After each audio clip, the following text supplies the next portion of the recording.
Nageenya Waaqayyoo isiniif haa ta'u, akkam jirtu? Akkuma yaadatamu kanaan dura ergaa macaafa qulqulluu barumsa walitti fufaadhaan ergaa Qorontos duraa barachaa jira. Kutaa tokkoffaasaa kanaan dura isinii dabarsuun keenya ni beekama. Har'a immoo kutaa lammaffaasaa qabadhee dhufeera. Na duukaa akka taatan asumaan isin affeeruu nan barbaada. Ergaan kun namoota bira akka ga'u sheer gochuudhaan, sabskiraayib gochuudhaan, yaada kennuudhaan akka nu duukaa taatan asumaan isin affeeruu nan barbaada. Egaa kutaa jalqaba darbe keessatti yaadattu yoo ta'e kaayyoo isaas ka'umsa isaas kaasnee dubbannee turre, keessumattuu Phaawulosiin boqonnaa tokko qabee kennaa isaa yaadan gargar ba'uun amantoota gidduu akka jiru laallee turre. Sanduuqaa miti immoo cubbuun hamaan waldaa Qorontos keessa akka jiru. Cubbuun hamaa sunis halalummaa jechuun namni haadha buddeenaa isaa wajjin ciise isaan gidduu akka jiru of gidduudhaa baasuu qabdan jedhee isaan gorsaa. Dabalataan waladdeessa amantoota gidduu jiru ormatti hin baasinaayii rakkoon hin uumama garuu asitti hiikkachuu qabda waan jedhuun kana kaasee sana kutaa darbe keessatti bal'inaan laalleerra. Har'a immoo akka qabxii sadaffaatti Phaawulos kan kaasu gorsaa fi barsiisa dabalataa yookaan immoo qajeelfama gaa'illi amantootaa akkam ta'uu qaba jedhu kaasa. Keessumattuu boqonnaa 7 qabee kana kaasa waan ta'eef isa laalla. Qajeelfama gaa'ila amantootaaf kenname sana laalla. Gaa'illi amantootaa akkam ta'uu qaba jedhee Phaawulos sanaaf deebii yookaan barsiisa dabalataa kenna. Gaafii kana kan gaafate gaggeessitoota waldaa Qorontos jenneerra. Kutaa kanaan duraa keessatti gaaf laallu gaafii isaan gaafatan kanaaf Phaawulos bakka sadiitti qoodee deebii kenna. Isa jalqabaa warri wal fuudhan abbaan manaa fi haati manaa akkamitti akka isaan wajjin jiraachuu qabaniin gorsa kenna. Lammaffaatti immoo qeerroon qarreen warri hin kaadhimanne warri kaadhimachuudhaaf kaadhimatanii jiran immoo amma gaafa guyyaa gaa'ilaa isaaniitti maal akkamitti jiraachuu akka qaban, kaadhimummaa isaanii maal ta'uu akka qabu, akkamitti kaadhimachuu akka qaban isaaniin gorsaam qajeelfama dabalataa kenna.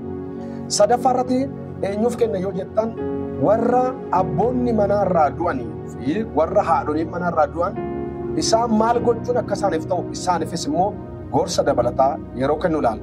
Egaa amma tokko tokko ilaaluun keenya gaarii ta'a. Jalqabatti kan inni gorsu abbaa manaa fi warra wal fuudhanii fi abbaa manaaf haadha manaadhaaf gorsa dabalataa kennaa. Isaan akka jiran maal jedha Phaawulosiin? Akka koo egaa inni fuudhee hin beektu akka koo fuudha fi heeruma malee yoo hafan isaanii baay'ee sanan jedhaadha. Akkasumas nama ogaa gorsu namni egaa inni saba mataa isaa qaba godhe ilaalla. Akka koo fuudhuu heerumuu gaa'ilatti galuu yoo dhabaatan gaariidha jedha. Maaliif akka gaarii ta'e iddoo biraatti immoo gadi jedha. Haa ta'u iyyuu maleedha. Hundaaf hin kennamne inni abbaa kennameef qaba. Hundi heerumuu dhiisuu hin danda'u. Hundi fuudhuu dhiisuu hin danda'u. Yoo fuudhuu baate yoo heerumuu baate wanti itti balleessuun baay'ata waan ta'eef baay'eessaa heeruu malee immoo akkas jira. Garuu immoo of qabuu hin danda'a yoo ta'e garuu haa fuudhan yaa heerumanidha. Namni of qabuu hin dandeenye. Namni qajeelaa fooniitiin gubatu namni hawwu fuudhuu qaba. Yookaan heerumuu qabaarraan kanaaf otoo qajeelaa fooniitiin gubannu otoo hawwinu of qabuu hin dandeenye yoo ta'e gara biraa ilaalla gara biraa deemna yoo ta'e kanaa mannaa immoo fuudhuuf heerumuun gaariidha. Of qabuu hin dandeessan miira keessan bituu hin dandeessu yoo ta'e garuu kaayyoo qabdu yoo ta'e mootummaa Waaqayyoo keessatti akka koo yoo fuudhuuf heerumuu baattan gaariidha. Garuu immoo of hin qabdan yoo ta'e kuftanii maqaa Waaqaa arrabsiistu waan ta'eef fuudhuuf heerumuu keessan wayyan. Inda'u qajeelaa fooniitiin gubachuurra fuudhuuf heerumuu isin wayyan. Agartuu namni baay'een hin fuudhu. Namni baay'een hin heerumu. Garuu immoo hin fuudhu hin heerumne hin sagaagalti immoo. Shaakala ejjummaa immoo qabu namni baay'een hin fuudhu hin heerumne. Garuu immoo kaansaa immoo qajeelaa fooniitiin hin gubata. Kanaafuu sagaagaluurra qajeelaa fooniitiin gubachuurra macaafni qulqulluun laallatanii haa fuudhanii haa heeruman jedha. Fuudhuuf heerumuun cubbuu miti. Egaa na Qorontos duraa boqonnaa 7 lakkoofsa 8 an tokko waan laaltan warri wal fuudhan immoo egaa wal fuutan immoo gargar hin bahinedha. Agartuu toora isaa laala maal jedha? Akka koo toon fuudhee yoo haftan gaariidha. Toora tokko of qabuu hin dandeessa yoo ta'e immoo fuudhaa heerumaa jedha. Erga fuutanii erga heerumtan immoo gargar hin bahinaadha. Kun toora eegee deema. Amma bara keenya kana namni hin fuudhu garuu of hin qabu waan wal fuudhe immoo gargar bahuudhaaf hin diigamaa gargar diiguudhaaf gaa'ila isaanii iyyaalu waldaaran nu araarsan jedhan gargar nu baasan waldaa walitti fiddi malee waldaan gargar hin baastu. Guyyaa kana qabdanii warri waldaan gargar na baasa jettan yeellaa waldaan akkana hin jedhamu kun amantiitti Itoophiyaa ta'uu isa agarsiisa. Yoo barbaadan achumatti gargar baarraan kan hafe waldaan walitti fiddi malee gargar hin baastu. Gargar baasuun hojii seexanaati. Waldaan immoo bakka buutuu Waaqayyooti malee bakka buutuu seexanaati miti. Hojii seexanaan hojjettu waldaan. Kanaaf hojii seexanaa fiddanii gara waldaa fiddina ajandaa seexanaa. Gargar baana ajandaan jiru ajandaa seexanaati. Kanaaf Paawulos wal fuunaan gargar hin bayinaa. Amma gooftaan nufutti kanammoo ana qofaa mitidha gooftatu abboomeedha. Kanaaf nama baay'eedha gargar bayee indaganaa deebi'ee fuudhaa bara akkasii keessa jirra. Waldaanis waan akkasii kana fudhattee uummatteessi. Waan kunnoo kan fadu. Ari'uudhaan akkasii kana kan dubbatu maqaa waldaa arrabsiisaa maqaa Waaqayyoo arrabsiisaa waldaan akka isheen tuffatamtu godha waan ta'eef. Kanaaf abbaan manaa fi haati manaa gargar hin bayin jedha. Lubbuun kun hin ciiguufte. Hin ciiguufte jechuun hin jibbite miti. Jibbuuf ciiga'uun gargar. Hin jibban jedhu Waaqayyoon hin ciigaa. Suruma gurraan dhaga'uun barbaadu maal gargar boo abbaa manaa fi haadha manaa. Cubbuu guddaadha. Amma garuu akka qoosatti namni gargar baana yeroo jedhu immoo hin dhageenya. Yoo gargar baan garuudha Paawulos. Yoo gargar baanu malee hin duunoo jedhan garuu gargar hin baana yoo jedhan immoo otoon hirimuun otoon fuudhin callisanii haa taane.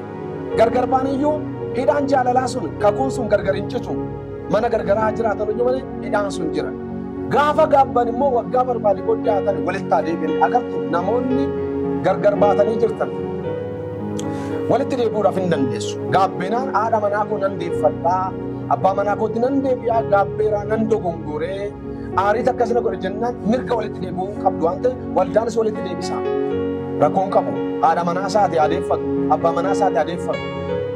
Ishee garuu gaa'ela diigdee heerumte. Isa gaa'ela diigee indaganaa heerume garuu akka miseensattuu qabachuu hin qabnu beekaa balleessa. Tani macaafni qulqulluun waan nun jedhu jira. Otoo namaniin duraa warri haadha manaa lama sadii qaban jiraachuu malu. Sun otoo hin beekini sana Paawulos sirreessuudhaan yeroo dubbatu ilaalla garuu warra beekaa amananii otoo dubbii Waaqaa beekanuu balleessan otoo tajaajila warra balleessan kanarratti ejjennoo fudhattee kutuu qabdi. Dhukkubni kun hin daddarba kaansarii hafuuraatti hin daddarba waan ta'eef sana Paawulos akkasiidhaan dursa otoo gaa'ilatti hin galin waa hunda adda baafachuu qabdu. Amma kalala lafatti wallaallannee intalli kun naa taati. Gurbaan kun naa ta'a, abbaa manaa ta'uu hin danda'a, haadha manaa ta'uu hin danda'a jennee adda baafannatti galuu qabna. Jalqabatti adda hin baafannu otuma waa ilaalin si du'e ani siifan du'a si malee jiraachuu hin dandeenyu jenna. Bifa qofa laallee erga walitti dhufne immoo gargar nu baasan u'u walitti nu fidaan u'u gargar nu baasan u'u. Xiqqoo bisaa ji'a ja'a nu eegaa ji'a ja'a baradhaa sin qoranna yoo jedhu sana obsuu dadhabee walitti galaamnan baay'ee. Namoonni akkas ariifatanii walitti galan kun immoo ariifatanii gargar ba'uudha. Waldaa rakkisu amantoonni baay'een kanaaf wanti kun sirreessuudhaaf jedhee Paawulos toora kennaa deema. Egaa Qorontoos duraa boqonnaa 7 lakkoofsa 12 gaaflaatti argase warri amanan erga gaa'ilatti galanii dirqama wajjin jiraachuu malee mirga abbaa manaa yookaan haadha manaa isaanii hiikuun qaban. Erga fuute erga heerumte dirqama jiraatta haadha manaa kee wajjin dirqama jiraatta abbaa manaa kee wajjin malee mirga hiikuun mirga kiyya mirga qabu. Mirga kiyya taanaan ati amantiin qabdu. Macaafni qulqulluun kun hin beektu ati Waaqayyoon hin beektu ati dukkana keessa jiraatta jechuudha. Dukkana keessa warri jiraatan mirga qabu. Ifa keessan jira. Ani hojjetaa Waaqayyooti. Ani Waaqayyotti amaneera jennaan mirga jiraachuu qabda malee mirga hiikuu hin qabdu dirqama qabdu. Na gubde iyyee gubachaa wajjin jiraatta bakka itti galteetta waan ta'eef malee gargar ba'uun hin danda'amu. Kana gorsa Paawulos. Egaa Paawulos akkas jira. Rakkina dhufu jiru keessaa namni utuu hin fuudhin akkasumatti yoo hafe ba'ee sanatti fakkaatadha. Maaliif rakkina san keessa sin oolchuudhaaf jedheen kana jedhedha. Maaliif egaa biyyi lafaa kun hammachaa bulaa. Gaafa gaa'ilatti gallu immoo gaafa ijoolleen dhufu immoo rakkinni keenya baay'achaa dhufa. Sanaaf jedha Paawulos. Seera gaa'ilaatti haadha manaa keetti hidhamteetta yoo sitti hin hiikamin niitiin fuudhi yoo niitis fuudhuu hin barbaadin haa ta'u iyyuu malee yoo fuute immoo cubbuu miti. Durbis yoo heerumte cubbuu hojjechuu ishii miti. Warri fuudhanii warri dhuman garuu guyyaa guyyaatti jireenya isaanii rakkinni isaan argata. Ani immoo rakkina kana jalaa isin oolchuu barbaaditananii akka kowooftan ba'eessa jedhee isinitti dubbadheera Paawulos. Namni hin fuudhin gooftaa gammachiisuudhaaf hojii gooftaatiif hin dhimma. Beektu miti homaa gaa'illi isaas tidaarin isaas hojii Waaqayyooti. Kanatu badee kana badee hin jedhu. Yoo barbaade raarii buraa yoo barbaade deemiin lallabaa torbee lama turee dhufaa ji'a turee dhufaa yoo barbaade baadiyyaa dhaqeetti barsiisee dhufaa gaa'ila namni qabu ga'u torbee lama torbee sadii taa'ee dhufuu hin danda'u. Hidhaadha. ijoolleen jiru. Kanaaf Phaawulos maal jechaadha? Namni hin fuudhe, namni hin heerumne gooftaa gammachiisuudhaaf hojii gooftaaf dhimma. Namni fuudhe garuu haadha manaa isaa gammachiisuudhaaf, ijoollee isaa gammachiisuudhaaf jedheeti yaadni isaa hin hiramaa, qalbiin isaa hin hiramaa. Kanaaf waan gooftaatti dhimma otoo hin taane ishee jiru biyya lafaatti dhimma. Isheen heerumtes akkasuma abbaa manaa ishee gammachiisuudhaaf, ijoollee ishee gammachiisuudhaaf jettee fedhii abbaa manaa fedhii ijoollee ishee guutuudhaaf jettee baatee buuti. Waan biyya lafaa kanatti joortu. Kanarraan kan ka'e kadhachuu hin dandeessu, ofirraa buutee tajaajiluu hin dandeessu, ofirraa buutee waaqeffachuu hin dandeessu jedhee Phaawulos ofirraa buutanii tajaajiluu barbaannan, halkan 40 guyyaa 40 soomuu barbaannan, akka barbaadan daarii buluu barbaannan, akka barbaadan baadiyyaa magaalatti tajaajiluu barbaannan, akka koo yoo fuudhuu baattan gaariidha. Garuu rakkoon qabu Phaawulos faan immoo Phexros immoo akka Phexros nuyi niitii amante fuudhee harka qabannee deemuu hin dandeenyu hin dandeessa. Niitii amantu malee ishee amante isa amane fuute erga wal fuutan immoo harka wal qabatanii deemuu mirga. Otoo wal fuudhin garuu harka wal qabatanii deemina. Sababni isaanii amantoota hin gufachiistu, nama gufachiistu waan ta'eef of eeggadhaa jedhee Phaawulosiin kana dubbate.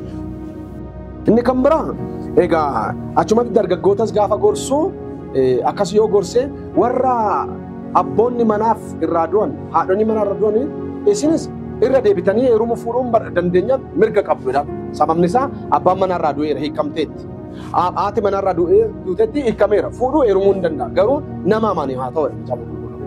Nama amane haa ta'u malee. Tokko carraa kana qabu. Lammaffaa nagaa kana booddee ijoollee koon guddifadhaa. Nagaa kana booddee gaa'ila sargeera wanta haarofti hin jiru.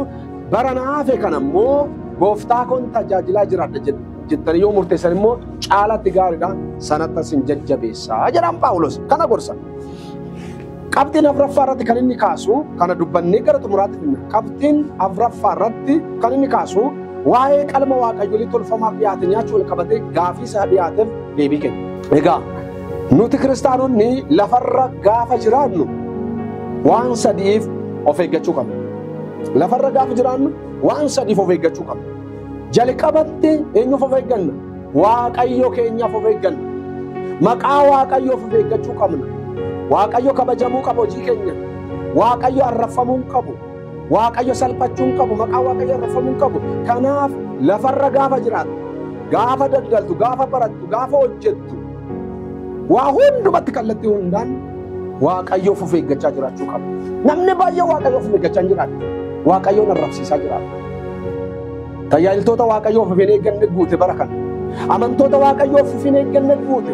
Garuu ani isin warri dubbii kan dhageenye gaafa lafarra jiraattan jalqabatti waaqayyoof jiraadhaa, waaqayyoof of eeggadhaa. Dursa isa gammachiisuudhaaf xiyyeeffadhaa. Isin gammaduu keessan dursuu kan qabu waaqayyo gammaduu qaba. Deemsa keenyatti waaqayyo gammadeera. Jireenya keenyatti waaqayyo gammadeera inni salaaluu qaba. Lammaffatti of eeggachuu kan qabnu waaqayyo taanee sammuu keenyaaf of eeggachuu qabna. Sammuun keenya koo nu waqqasa. Sammuun keenya nutti himam. Namni baay'een sammuu isaa yoo dhage lakkii dhiisedha. Hafuurri waaqayyo sammuu keenya itti walii gala. Sammuun keenya beeka waan sirrii ta'eef sirrii hin taane. Waan cubbuu ta'eef cubbuu hin taane beeka. Waan gochuu qabuuf gochuu hin qabne beeka. Namni baay'een waaqa of hin eeggatu. Namni baay'een sammuu isaaf of hin eeggatu. Sammuun nama baay'ee cubbuudhaan jaameera. Sammuudhaaf of eegganne. La hilliinaa achi hin damaalin. Samaariffe hilliinaa dhusan hilliinaa keenyaaf of eegganne. Xiinsammuu keenyaaf. Sadaffaatti eenyuuf of eegganna yoo jettan waaqayyoof of eegganna. Sammuu keenyaaf yookaan ofii keenyaaf of eegganna. Maqaa keenyaaf of eegganna. Sadaffaatti namoota akka keenyaaf of eegganna. Aniifati namoota yoo of eegganne hojii nuti hojjennu dubbiin nu dubbannu namni hin gufata. Nama gufachiisuun immoo gaaf tokko si gaafachisa. Wal gufachiisne irra baay'ooliin keenya dubbii dubbanneen hojii hojjenneen akka barbaanne jiraanne wal gufachiisne irra wal gufachiisuun keenya kun immoo cubbuudha. Isin gidduudha xiqqinoota kana gufachiisuudha mannaa dhagaa of cobormatti hidhatee bishaan itti of gate wayyaadha macam. Namni hundi namni nuuf eeggachuu qabnu eenyuuf? Warra hin amanneef jalqabatti. Warri hin amanneef of eeggadhaa. Karra jireenya bara baraatti cuftu. Namni silaalee dhufuu danda'a. Namni silaalee mana waaqayyoo hafuu danda'a. Namni silaalee amanuu danda'a. Namni silaalee waaqayyotti amanuu dhiisuu wayya. Eeguma abaluuti hin barbaadu jechuu danda'a. Eeguma abaluuti nuu jedhee silaalee dhufuu danda'a. Karra baniin malee karra hin cufin namatti. Namaaf of eeggachuu qabna lafarra gaafa jiran. Eenyuuf? Warra namanneef. Hojjettoonni mootummaa warra namanneen marfamtanii jirtanii warra namanne sanaaf jira of eeggadhaa. Barattoonni warra namanneen marfamtanii jirtanii warra namanne sanaaf of eeggadhaa. Yookaan garuu jara kanatti karra cuftu waan ta'eef namoota of eeggachuu qabna. Warra namanne qofaa miti amantoota yaanni garaa isaanii dadhabaa ta'eef of eeggachuu qabna. Hundi hin cimneem, hundi beekaa miti, hundi cimaa miti. Warri nu wajji waaqeffatan kun har'a kan dhufe jira. Torbee kan guute jira, amantii cimsannaa kan barate jira, kan hin baranne jira. Amantiitti kan cime jira, kan hin cimne jira waan ta'eef waan goonuti yoo of eegganne namoota waldaa keessaallee yaasuuf jira. Warra amantiitti dadhaboo ta'anis jiru akkasumas waanuma xinnoodhaan kan gufatantu jira waan ta'eef jarraaf of eeggachuun keenya baay'ee barbaachisaadha. Egaa waa'ee nyaata wal qabateeti yeroo baay'ee namni kan wal gufachiisu dubbii nyaataa jedha. Nan nyaadha. Nan nyaadhatu biyya fete. Macaafni qulqulluun garuu Qorontoos duraa boqonnaa 8 lakkoofsa 8 irratti akkas jira. Nyaanni gara Waaqayyootti nu dhiyeessu yoo nyaachuu dhiifne wanti nutti badu yoo nyaannes wanti nutti tolu hin jiru wanta tokko beekaa. Yoo waan barbaadne akkatti nyaanne sharaatanis gali nyaadhu, sharaa wayii keessattis nyaadhu, ishiroos nyaadhu, xibsis nyaadhu, agabuus bulle wanta ati beekuu qabdu akka barbaadde uffadhu, akka barbaadde nyaadhu sun gara Waaqayyootti si siqsu. Yoo nyaattes wanti sitti tolu hin jirudha. Yoo nyaachuu baattes wanti sitti badu hin jirudha. Kana jechuun gonkumaa nyaatinaa miti. Garaan akka abbaan godhe bal'isaan hin bal'ata. Bal'adnaan garuu dhiphisuu rakkoodha. Iyyuus tasan booddee akka waraabessa dhiphisuu wayya. Egaa Qorontoosuma duraa boqonnaa 8 lakkoofsa 11 maal jedhaa? Namichi dadhabaan kun obboleessumti kee inni Kiristoos du'eef beekumsaati qabduun hin balleeffamaadha. Agartaa? Ana akkanatti amanee, ana akkanatti naa galeera. Maaltu galchee Waaqayyo keessa koo laalaa? Namni moo ala koo laalaa jetta taanaan beekumsa ati qabduun obboleessi kee inni Kiristoos du'eef sun hin gufachiistaadha. Beekumsa qabduun. Beekumsi kee nama gufachiisuu hin qabu. Hubannaan kee nama gufachiisuu hin qabu. Gaafa cimaa deemte namaaf of eeggatta sana. Waaqaaf jiraattaa, ofiif jiraattaa, namaaf jiraattaa. Gaafa guddachaa bulte. Haasofta akkasii haasaa nama xopheeti. Namni maal isa galchee? Ani Waaqayyoo keessa kiyya beeka hin jedhu namni namaaf hin eegganne nama amantii xiqqachuu, nama xophee, nama kiristaanaan hin galleeffe. Bilchaachaa gaafa bulte Waaqaaf sammuu keef namaaf of eeggatta. Nama gufachiisuu hin barbaaddu. Lakkoofsa 12 irratti gad buusaa ilaalaa.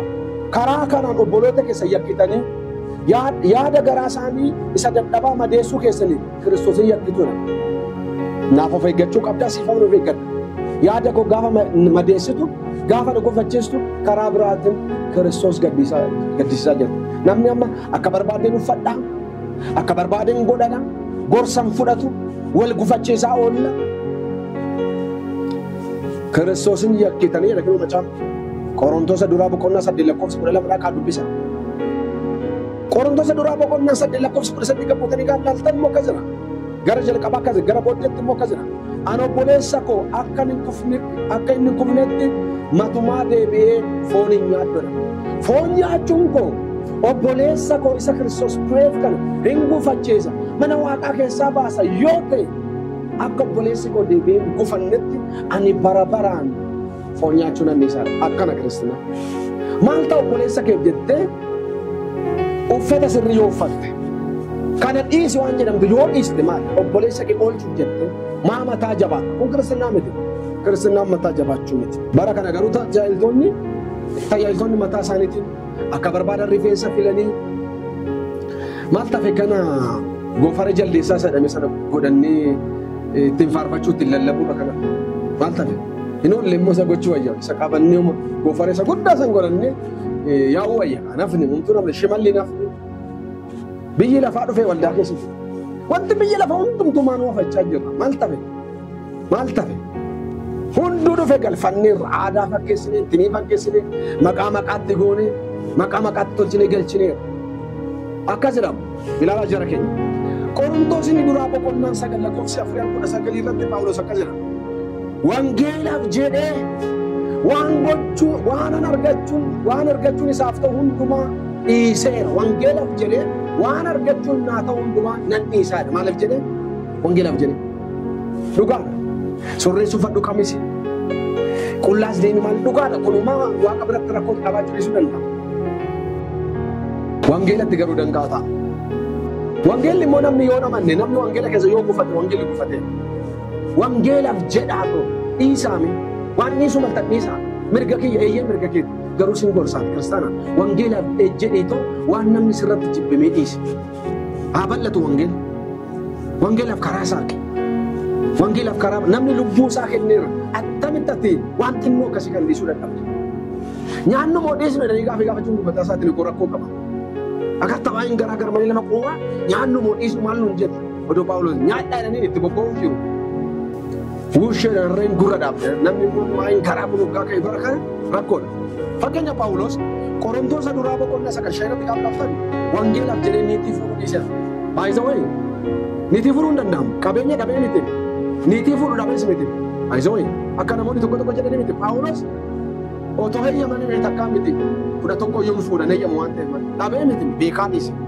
Akka inuma dhiise nan barbaachisu inuma dhiise. Wangeelaaf jedhee niitii dhiise. Namni wangeelaaf jedhee niitii dhiisa. Ati wangeelaaf jettee ejjuma salamaffaa otoo niitii qabdu niitii nama biraa bira deema. Wangeelaaf jettee waan xinnoo dhiistu inni kinoo niitii dhiisa. Wangeelaaf jedhee miidhaa fi faayidaa adda addaa dhiisan. Mindaan nyaatu baay'isoo. Galgala makiinaa hodhaa kana qaba dunkaana hodhaa. Isheedhanii nyaata kiraayii kaffalatan bira kaffalaa. Paawulos mindaan naa kaffalamuu dide hin jedhu. Sababa dhowwuuf godheeti. Nu garuu bara kana yoo mindaan nu kaffalama wanni xinnoo yoo nutti irratti qojgoon. Akka waan waldaan nu ergite akka waan namni nu waame wayii fakkeessan lakkee dhugaadha namni wangeela hojjetu wangeela keessa nyaataa argachuma qaba kusirri yeroo biraa barsiisa biraatiin hin deebiin garuu immoo Phaawulosin wangeela kana hojjechuuf jedhee mindaa dhiisee faayidaa dhiisee niitii dhiisee indoo Qorontosa duraa 9:12 irratti akkas jedha wangeela Kiristoos danqaraa akka hin taane waa hunduma ofirra keenyeef wangeela Kiristoos danqaraa akka hin taaneef jedheetan waa hunduma fuudheen baadde nadhiiseedha. Maal gochuudha? Akka danqaraan taate. Amma qeesii meeqa kana danqaraa? Wangeelaawii meeqa danqaraa? Raajiin wangeelatti danqaraan ikoo raajii maqaa raajitiin warra seexana baasa. Warra hin fayyisne jedhantu deebi'ee wangeelatti danqaraa ta'e. Jaarsolii waldaatu wangeelatti danqaraa ta'e. Warra beekne ergaa manni waggaa 20 guunne jedhan. Nutu waldaa hundeesse, nutu waldaa bane warra jedhantu wangeelatti danqaraa ta'e. Phaawulosiin kun akkas jedha. Ilaala lakkoofsa 15 ilaala Qorontosa duraa boqonnaa 9 lakkoofsa 5 maal jedha angaruu jedha Phaawulos waan anaaf hin ta'a ture kana keessaa tokkottillee dhimma hin baane jedhee kanaa mannaa du'uu koo wayyaa kanas immoo kanan caafe amma akkanaa godhamuufi miti kanaa mannaa du'uu koo wayyaa agartaa namni tokko jiraachuu isaati manna qooda jiraate wangeelatti danqaraa ta'u qooda jiraate maqaa waldaa balleessu qooda jiraate amantii keenya balleessu manna otoo du'e wayya Hodwa sodaate moo otoo biyyaa bahe wayya. Injira Phaawulos jedha. Maal jedhaa kana mana duukoo jedheeti. Dadhabbii kootti immoo namni bishaan itti na duraa hin naqin jedha. Dadhabbii koon hin ofan jaja. Gaaf tokko gatiin argadhaa. Namni dadhabbii kootti bishaan hin naqu nan eeggadha dhabu. Innaa Qorontosa duraa boqonnaa 9 lakkoofsa 28 gadi buutanii qaaf jettan akkas jedha. Wangeelaaf jedhee kana hundumaa nan godha. Wangeelaaf jedhee waan dhiisu malee nan dhiisaa. Wangeelaaf jedhee waan an gochuu qabu nan godha. Mirga kiyyayyuu nan dhiisaa. Wangeelaaf jedhee. Kanaaf wangeelaaf jennee of eeggachuu qabna. Innaa Qorontosa duraa boqonnaa 10 lakkoofsa 5 keessatti gaaf laaltanu yaa obboloota koodha. Kutaa san gaaf dubbistan guutummaa abboota koo abboonni keenya hundumti isaaniitti laga sanatti cuubbamaniiru nyaataniiru dhuganiiru. Nyaata hafuuraa san nyaataniiru dhugaatii hafuuraa san dhuganiiru. Haa ta'u malee Waaqayyo isaan keessaa namoota baay'eetu waan hin gammadiniif lafa duwwaatti gatamaniiru. Agartuu baay'ooliin hundumti isaanii kan Musee ta'uudhaaf cuubbaman jedhu. Nyaata hafuuraa sana nyaataniiru dhugaatii hafuuraa sana dhuganiiru. Haa ta'uyyuu malee baay'oolii isaaniitti Waaqayyo hin gammadne lafa onaatti tafaniiru. Irbaata qulqulluun fudhannaa hin nyaanne dhumna. Cuubbamnes hin tajaajillaa hin faarfannaa wallaas hin deddeebina. Kun jireenyaa mitiin kanaa mitiin Waaqayyo jireenya keenya yoo hin gammadne kun hundi nu bu'aan qabu laga nun ceessu lafa onaatti nu hambisa. Innaa lakkoofsa 7tti gabbootanii gaaf laaltan akka jedha. Qorontosa duraa boqonnaa 10 lakkoofsa 7tti akka jedha isaan keessaa kaan jedha akkuma caafame ilaala jarri garmalee nyaachuudhaaf garmalee dhuguudhaaf ta'anii garmalee sirbuudhaaf immoo qabu. garmalee nyaachuun garmalee dhuguun garmalee sirbuudhaaf faarfannaa keessa darbee sirbi nama godha oquufte. Haa garmalee quufte sirbi mataadhaan dhaabbatu nagarra immoo wallaa keessatti godhamu tokko quufata kan godhamu. Otoo soomee akkas hin ta'u. Guyyaa lama guyyaa sadii soomee gajjedhaan. Amma garuu soomiin beeku sirumaa shiroomaa fanyaateedhaan tibsii irratti tibsii xiqqoo ture kaaffee irra naannaa hin quufe keessaa qoqeeti maayikii nama darbachuudha. Nanu taale ispoortii hojjetaa garteetta. Istaayilii nan seexana baasaa nama arrabsuu gajjela keessa darbe kun quufa.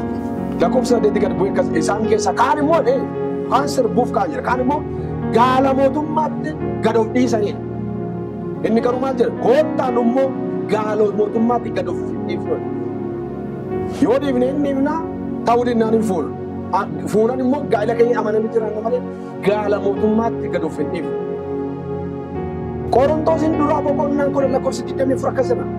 Namni waan isatti tolu otoo hin taane waan nama kan biraatti tolullee haa barbaadu. Fedhii keenya duwwaa giddu galeeffachuu qabnu. Fedhii nama biraa obboleessa kootiin tola waan inni godhu kun jechuu qabnu. Amma akkoo yaada waliin eegnu. Ani akka barbaadeen lallabaan akka barbaadeen faarfadhaa. Sun akka barbaade godhaa. Tokko bahee deebii kenna. Dirree siyaasaa fakkaatti dhiwaarsa. Akkas ta'uu hin qabu. Kun kiristinnaa miti. Kun tajaajilaas miti. Yaada walii keenyaa eeguu akka qabnu. Macaafni qulqulluun kana hin dubbata. Egaa kutaan inni hafu shanaffaan, ja'affaan, torbaffaan hin hafa kutaa biraatiin walitti deebinaa. Egaa sagalee nageenya kana Waaqayyo nu haa eebbisu. Guyyaa har'aa kanatti kan nuti ilaallee kana dhaggeeffadhaa yaadatti kennaa namoonni biraas akka dhaggeeffatan sheer gochuun dagatan asin jechuun barbaada. Gooftaan sin haa eebbisu. Dubbii dhageenyiin akka jiran akka lallabnetti akkas jiran gooftaan nu haa gargaaru. Tajaajiltoonni amantoonni dubbii kanaan qofaa ilaallu haaromsa immoo haa finnu jechuun barbaada. Gooftaan sin haa eebbisu eebbifamaa Waaqayyoon kadhannee xumurra. Yaa Waaqayyo abbaa keenya dubbii kee waan nuti dubbattee waan nu barsiiste maqaan kee haa ulfaatu. Anas saba kanas gargaari. Sagalee dhageenya kanaan akka jiraan akka of ilaallu akka of qorru deebii si kennu akka dandeenyullee ati nu gargaari. Maqaan kee haa ulfaatu. Anas saba kanas eebbisi. Obboleessa koo sana duuka jiru isaati eebbisi. Maqaan kee ol haa jedhu. Maqaa gooftaa keenya maqaa Yesuus Kiristoos jedhii waldaa kana gargaari. Kana caalumatti waldaa kana mul'ata laadhu. Hin gootaa si haa galatu. Maqaa gooftaa keenya maqaa Yesuus hin jennee si kadhannaa. Ameen. Eebbifamaa gooftaan sin haa eebbisu.